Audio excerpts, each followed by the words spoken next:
अस्सलाम वालेकुम my viewers friends, hope you are enjoying good health. आज काफ़ी टाइम बाद मुझे अपने चैनल पे वीडियो बनाने का मौका मिला है। तो इससे पहले वीडियोस में हमने कुछ बेसिक्स डिस्कस की थी। फंक्शन क्या होता है, 1 to 1 function, onto function.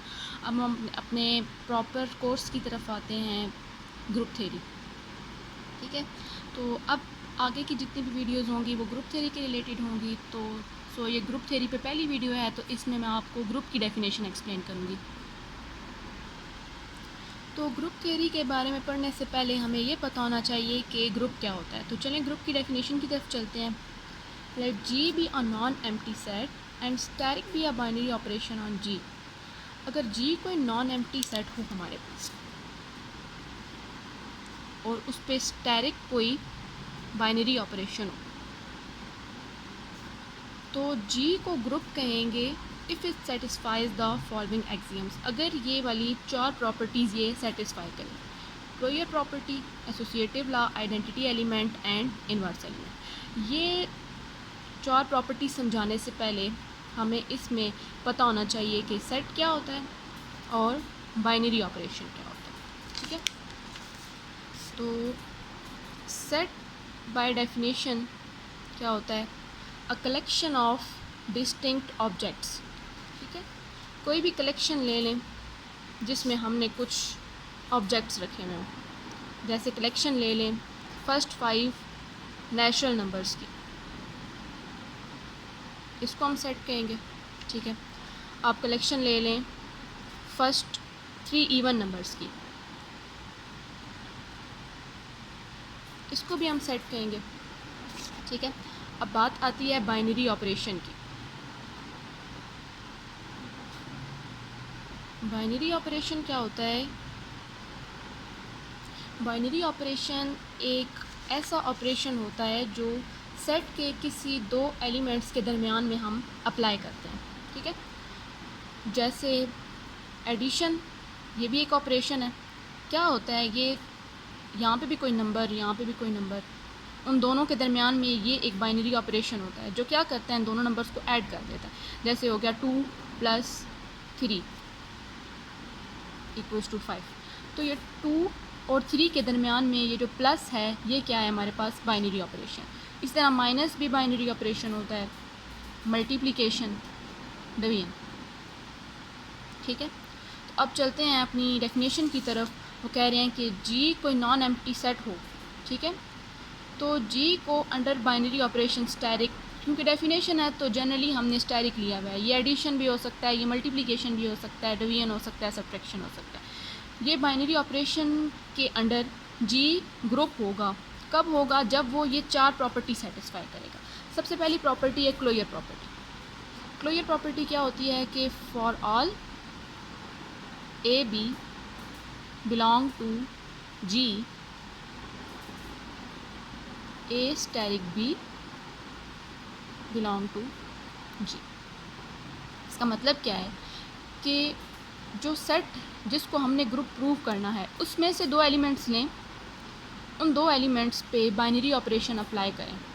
जब अप्लाई करेंगे तो जो आंसर आएगा वो भी जी का ही एलिमेंट होना चाहिए। अगली प्रॉपर्टी है एसोसिएटिव लॉ।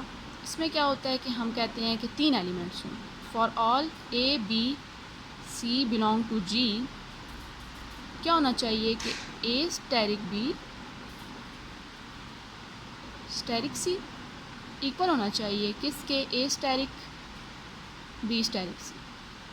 देखने में ये एक जैसे लग रहे हैं, लेकिन इसमें क्या है कि बाइनरी ऑपरेशन पहले ए और बी पे अप्लाई हो रहा है, जो आंसर आ रहा है उसका और सी का फिर बाइनरी ऑपरेशन अप्लाई हो रहा है।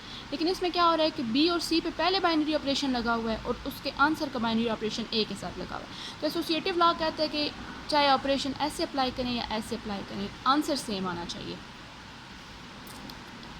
अगली प्रॉपर्टी है आइडेंटिटी एलिमेंट। ठीक है, आइडेंटिटी एलिमेंट में हम कहते हैं कि there exist some element e belong to ji.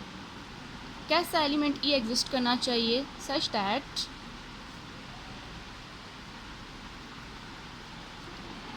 E static a equal होना चाहिए a static e equals to a for all a belongs to G. मतलब ग्रुप के हर एलिमेंट को जब हम ई के साथ ऑपरेट करवाएं तो उसको चेंज नहीं होना चाहिए। मतलब ए के साथ अगर ई ऑपरेट हुआ है तो ए चेंज नहीं हुआ, तो इसलिए हम ई को कहेंगे कि ये हमारे पास उस ग्रुप की आइडेंटिटी है। मतलब एक आइडेंटिटी एलिमेंट है। आइडेंटिटी एलिमेंट ऐसा एलिमेंट जिसको ग्रुप के किसी एलिमेंट के साथ ऑपरेट करवाएं तो आंसर वही एलिमेंट आ जाए। अगली प्रॉपर्टी है inverse element. For all A belong to G, there exists A inverse belongs to G such that A steric A inverse equal होना चाहिए A inverse steric A which is equal to E। Inverse element एक ऐसा element है, ठीक है, जो group के element के साथ ऑपरेट हो के आंसर आइडेंटिटी दे दे, चाहे उसको लेफ़्ट साइड से ऑपरेट करवाएं या उसको राइट साइड से ऑपरेट करवाएं। तो ये हमारे पास ग्रुप की डेफिनेशन है। मज़ीद इस डेफिनेशन को एक्सप्लेन करने के लिए और आपके लिए इजी करने के लिए डिस्कस कर लेते हैं एक एग्ज़ाम्पल। ये एग्ज़ाम्पल है हमारे पास। जी कोई सेट लिया है हमने, क्या है उस सेट में 4 एलिमेंट्स हैं, 1 -1 आयोटा एंड माइनस आयोटा, ठीक है।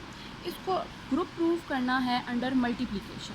मतलब according to definition of group हमने इसमें closure property, associative law, identity element और इन्वर्स एलिमेंट बताना है। बस ये 4 प्रॉपर्टीज़ अगर ये सेट सेटिस्फाई करे तो इसको हम ग्रुप कहेंगे। तो सबसे पहले मैंने इसका ये टेबल बना लिया।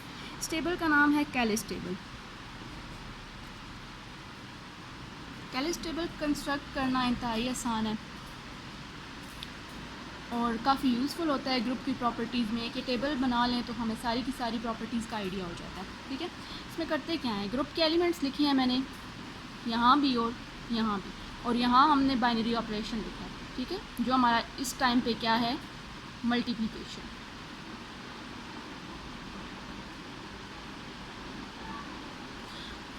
तो अब मैंने क्या किया कि पहले मैंने ये एलिमेंट लिया है, इसको मैंने बारी बारी मल्टीप्लाई किया। पहले इस एलिमेंट से मल्टीप्लाई करके यहाँ लिखा है 1 1 ज़ार 1, 1 को -1 से मल्टीप्लाई किया है, फिर 1 को आयोटा से और फिर 1 को माइनस आयोटा से।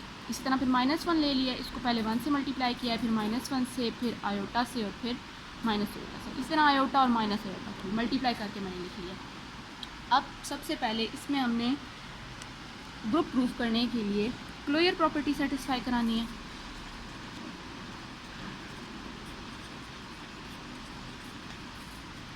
क्लोजर प्रॉपर्टी क्या कहती है, for all a b belong to G, a steric b belong to G. इसकी बात करें तो for all a b belong to ji,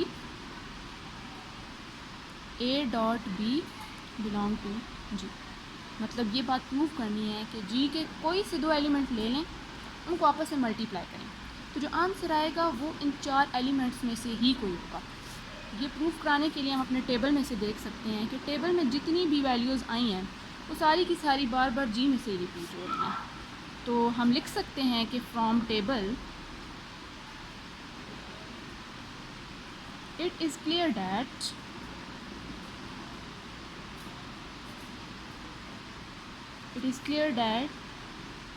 G is closed। ये भी लिख सकते हैं कि G is closed या G holds closure property। इन दोनों बातों का एक ही मतलब है, ठीक है। आगे बात करते हैं एसोसिएटिव लॉ की।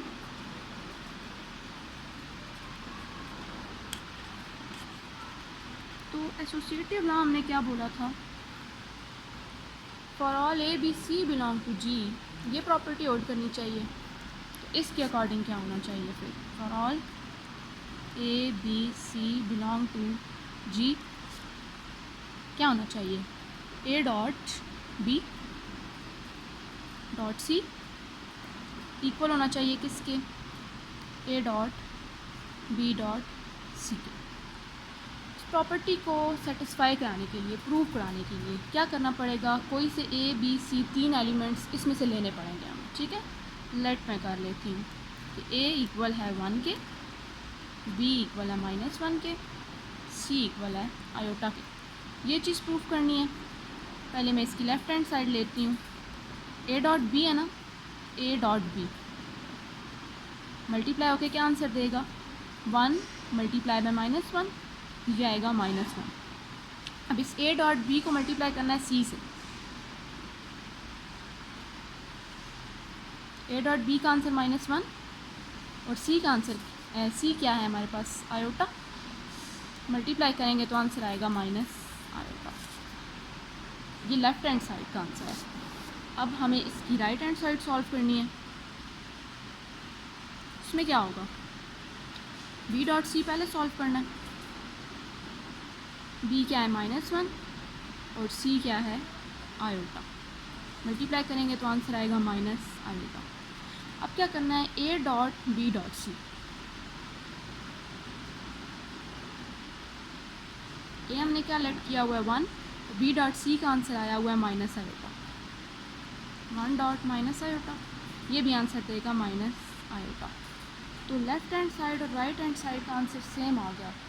It means that G holds associative law under the binary operation multiplication. तो अब जो प्रॉपर्टी हमें अपने ग्रुप के लिए प्रूव करनी है वो है आइडेंटिटी एलिमेंट। आइडेंटिटी एलिमेंट क्या होता है, एक ऐसा एलिमेंट जी में एग्जिस्ट करना चाहिए जिसको हम ग्रुप के किसी एलिमेंट के साथ ऑपरेट करवाएं तो आंसर वही एलिमेंट आ जाए। अब अपने टेबल से आप देखें तो हमें कोई ऐसा एलिमेंट मिल रहा है जिसको किसी एलिमेंट से मल्टीप्लाई करें तो आंसर वही एलिमेंट आए। 1 को देखें, 1 को 1 से मल्टीप्लाई किया है तो 1 ने 1 को चेंज नहीं किया, वही आंसर आया। 1 को -1 से मल्टीप्लाई करें तो इसने -1 को भी चेंज नहीं किया है। आयोटा से मल्टीप्लाई करें तो आंसर आयोटा, माइनस आयोटा से करें तो भी -आयोटा। तो ये इस ग्रुप टेबल से हमें ये बात पता चल रही है कि 1 belong to G is an identity element in G।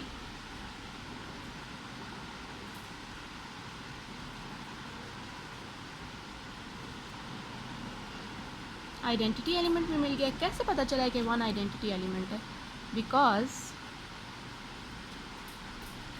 1 को मल्टीप्लाई करें 1 से तो आंसर 1 आ रहा है। 1 को मल्टीप्लाई करें -1 से तो आंसर -1 देगा। मतलब ग्रुप के किसी भी एलिमेंट को 1 के साथ ऑपरेट करने से वो एलिमेंट चेंज नहीं हो रहा है। आयोटा से मल्टीप्लाई किया है तो आंसर आयोटा आ गया, माइनस आयोटा से किया है तो आंसर अगेन -आयोटा आ गया। और इसको लेफ़्ट साइड से मल्टीप्लाई करें या राइट साइड से मल्टीप्लाई करें, आंसर में कोई फ़र्क नहीं आ रहा।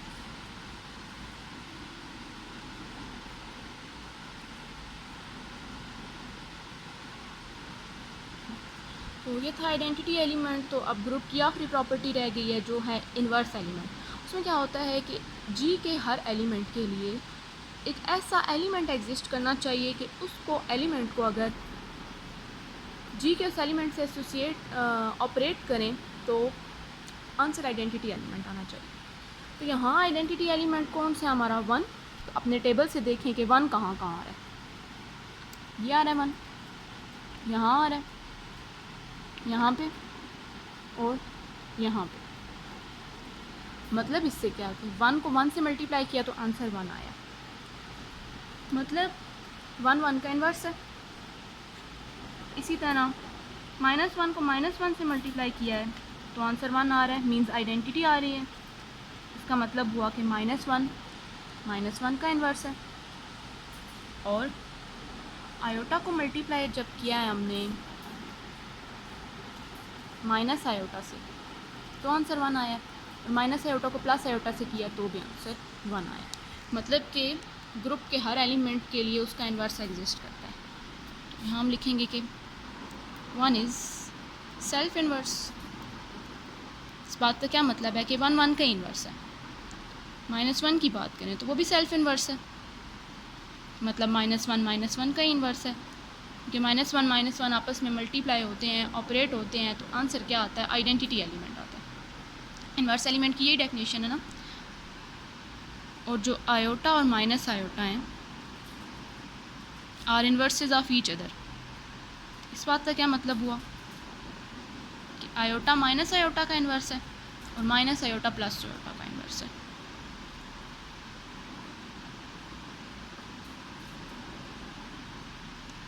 सो क्या हुआ है कि हमने जो ग्रुप की ये चारों प्रॉपर्टी सेटिस्फाई करानी थी ये हमारे पास हो गई हैं।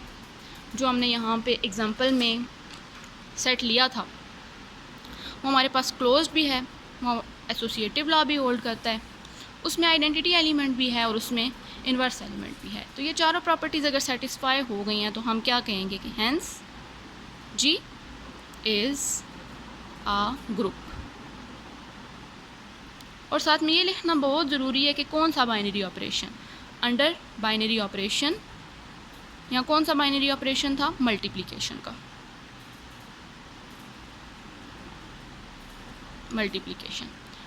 अच्छा, ये लिखने से ज़्यादा जो है वो एक और चीज़ इम्पॉर्टेंट है, वो ये कि इस तरह भी लिखा जा सकता है। और मतलब या तो इसको ये लिख लें या तो ये जी मतलब सेट कॉमा और साथ में जो बाइनरी ऑपरेशन है वो ब्रैकेट।